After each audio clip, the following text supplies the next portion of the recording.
श्री गुरुभ्यो नमः।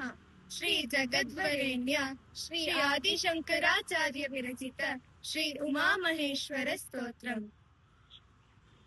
नमः शिवाभ्याम् नवयौवनाभ्याम् परस्पराश्लिष्ट वपुर्धराभ्याम् नगेन्द्रकन्या वृषकेतनाभ्याम् नमो नमः शङ्कर पार्वतीभ्याम्।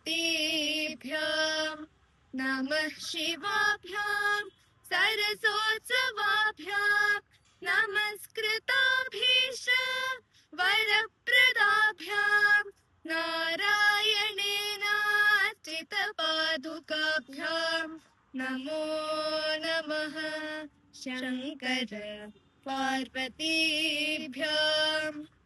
नमः शिवाभ्याम् वृषवाहनाभ्याम् विरिञ्चि विष्णु इन्द्रसुपूजिताभ्याम् विभूतिपाटीर विलेपनाभ्याम् नमो नमः शङ्कर पार्वतीभ्याम्। नमः शिवाभ्याम् जगदीश्वराभ्याम् जगत्पतिभ्याम् जय विग्रहाभ्याम् जम्भारिमुखैर् अभिवन्दिताभ्याम् नमो नमः शङ्कर पार्वतीभ्याम्। नमः शिवाभ्याम् परमौषधाभ्याम् पञ्चाक्षरी पञ्जर रञ्जिताभ्याम् प्रपञ्च सृष्टिस्थिति संहृताभ्याम् नमो नमः शङ्कर पार्वतीभ्याम्। नमः शिवाभ्याम् अतिसुन्दराभ्याम् अत्यन्तमासक्त हृदम्बुजाभ्याम् अशेषलोकैक हितङ्कराभ्याम् नमो नमः शङ्कर पार्वतीभ्याम्।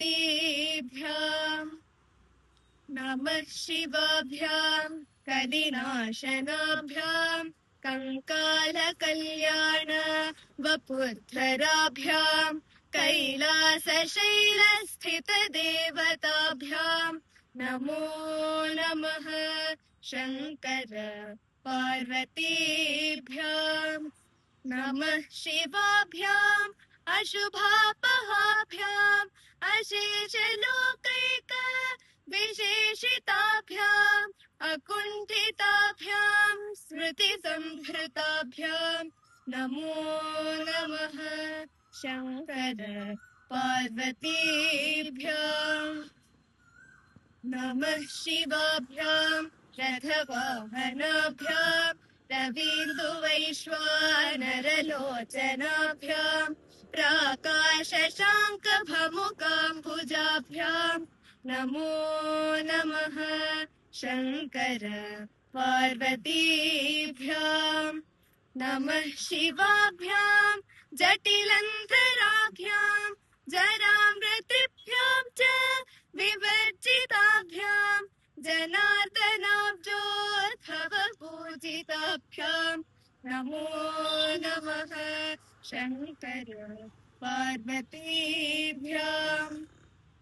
नमः शिवाभ्याम् विषमेक्षणाभ्याम् बिल्वच्छदामल्लिकदामभृद्भ्याम् शोभावती शान्तवतीश्वराभ्याम् नमो नमः शङ्कर पार्वतीभ्याम्। नमः शिवाभ्याम् पशुपालकाभ्याम् जगत्त्रयीरक्षण बद्धहृद्भ्याम् समस्तदेवासुरपूजिताभ्याम् नमो नमः शङ्कर पार्वतीभ्याम्। स्तोत्रम् त्रिसन्ध्यम् शिवपार्वतीभ्याम् भक्त्या पठे द्वादशकम् नरो यः स सर्वसौभाग्य फलानि भुङ्क्ते शतायुरन्ते शिवलोकमेति शतायुरन्ते शिवलोकमेति शतायुरन्ते शिवलोकमेति इति श्रीमत्परमहंस परिव्राजकाचार्यस्य श्रीगोविन्द भगवत्पूज्यपादशिष्यस्य श्रीमच्छङ्कर भगवतः कृत